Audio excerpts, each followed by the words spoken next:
Have you ever looked at your smartphone and wondered who actually made that invisible connection possible?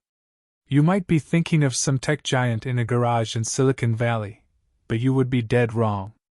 The real mastermind was a woman who walked red carpets in 6-inch heels and was called the most beautiful face in the world. She held a secret that would take 50 years to surface. Are you ready to hear how a Hollywood glamour queen invented the technology that lets you watch this video right now? Let me introduce you to Hedy Lamarr.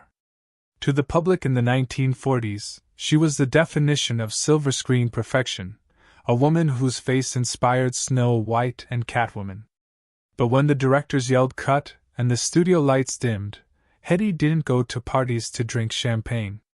She went home to her drafting table. While the world was obsessed with her scandalous movies, she was obsessed with frequency waves and aerodynamics. She lived two lives, one for the cameras and one for her brilliant mind, but nobody cared about her brain. Born Hedwig Kiesler in Vienna, she wasn't your typical little girl playing with dolls.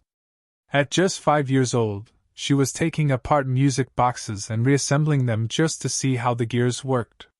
She would walk down the streets of Austria holding her father's hand, asking endless questions about how the streetcars ran or how the printing press functioned. She had an engineer's soul trapped in a supermodel's body. But growing up in Europe during those volatile times meant her curiosity would soon collide with a very dangerous reality. Here is where the story gets terrifying.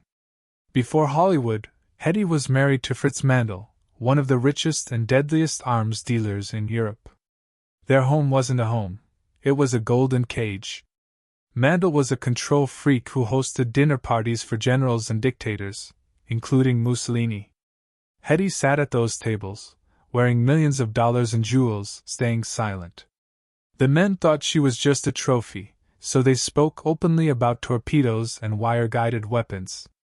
They had no idea she was memorizing every single word. Living with Mandl became a nightmare she had to survive. He kept her under lock and key, tracking her every move within the castle walls. So, Hedy devised a plan straight out of a spy novel. In 1937, she drugged her maid, sewed her expensive jewelry into the lining of her coat, and slipped out in the dead of night disguised as a servant.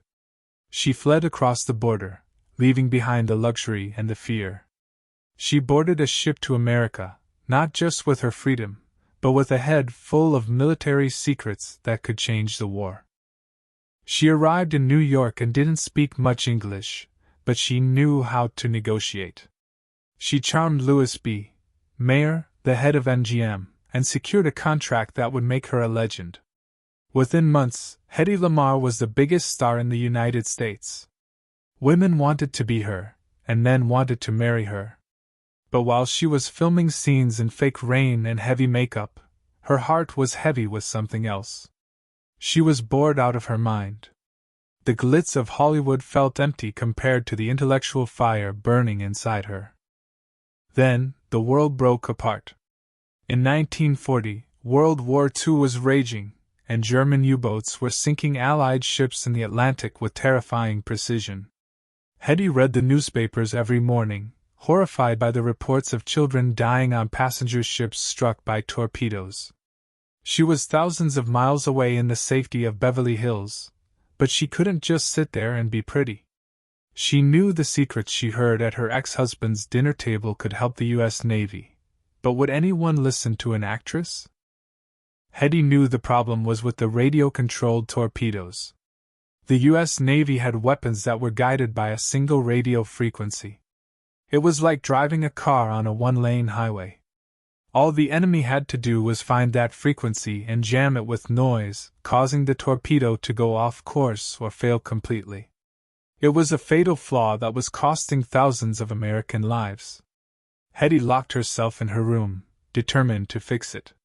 She needed a way to make the signal unjammable. The solution didn't come in a lab, it came from music. Hedy teamed up with George Entile, an avant-garde composer known for his wild mechanical symphonies. One afternoon, while playing the piano together, Hedy realized something profound. When they played a duet, Their fingers hopped across the 88 keys in harmony. She thought, what if a radio signal could hop frequencies just like a melody hops across piano keys? If the transmitter and receiver jumped frequencies at the exact same split second, the enemy wouldn't know where to jam. Imagine this scene for a second. You have the most glamorous woman in the world and a weird, bad boy musician lying on the floor of a living room, drawing diagrams on a carpet. It sounds like a joke, but it was history in the making. They called it frequency hopping. To synchronize the hopping, they used the concept of a player piano roll, a piece of paper with holes in it. They designed a mechanism that would switch frequencies 88 times, matching the number of keys on a piano. It was brilliant, it was unbreakable, and it was ready. They worked tirelessly, drafting blueprints that looked more like a musical score than a military weapon. In 1942, they were granted U.S. patent number 2,292,387 for a secret communication system. This wasn't just a vague idea, it was a fully engineered concept. Hedy was ecstatic. She wasn't just Hedy Lamarr the actress anymore, she was Hedy Lamarr the inventor. She truly believed she had just handed the U.S. Navy the golden key to winning the war at sea. But she was about to learn a harsh lesson about how the world viewed women. Hedy and George walked into the National Inventors Council, heads held high, and presented their patent to the Navy brass. They explained how frequency hopping could guide torpedoes without being jammed. The Navy officers looked at the diagrams, then looked at Hedy, and then they laughed. They couldn't wrap their heads around the idea that a mechanism inside a piano could fit inside a torpedo. But worse, they told her. Miss Lamarr, you shouldn't be worrying your pretty little head about technology.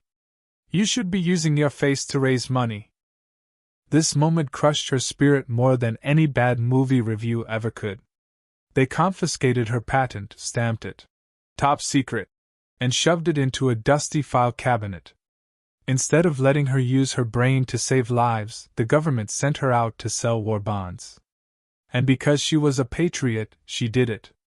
She traveled to rallies, smiled for the cameras, and offered a kiss to anyone who bought $25,000 worth of bonds. She raised $25 million for the war effort, all while knowing her greatest contribution was rotting in a box. For decades, Hedy never spoke about her invention again. She went back to her life in Hollywood, married 6 times, and slowly faded from the spotlight. The world remembered her beauty, but forgot her mind. Her patent expired, which meant she never made a single dime from an idea that was worth billions. She watched as technology advanced, keeping her secret to herself, perhaps thinking she had failed. But an idea that powerful doesn't stay buried forever. It was just waiting for the technology to catch up. Fast forward to the 1960s, during the Cuban Missile Crisis.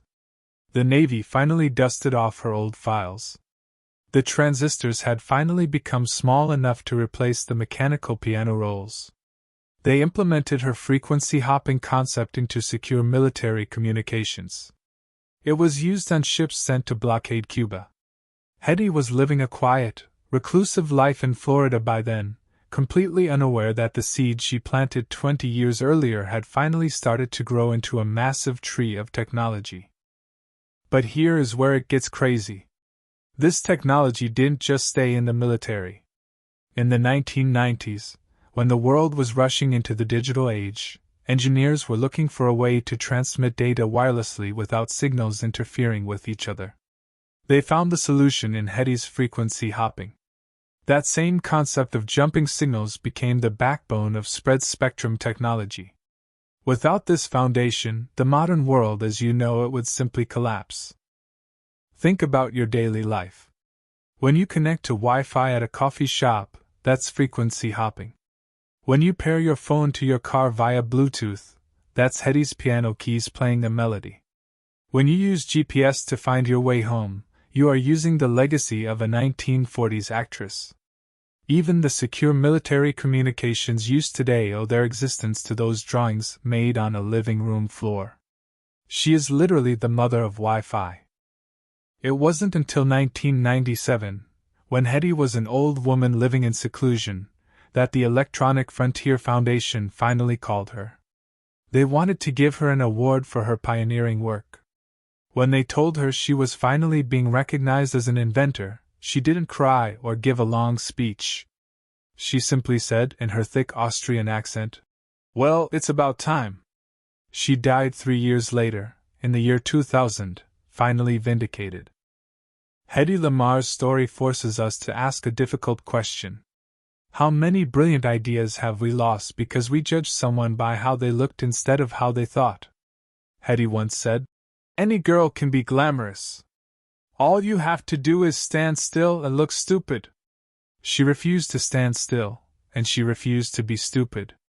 She proved that you can be the most beautiful woman in the room and also the smartest person in the room. So, the next time you scroll through Facebook, watch a movie on Netflix, or send a text message, take a brief moment to remember the woman who made it possible. She wasn't just a face on a movie poster. She was a genius who saw the future when everyone else was just looking at her. Hedy Lamarr didn't just capture hearts, she captured the airwaves, and in doing so, she connected the entire world. Thank you, Hedy.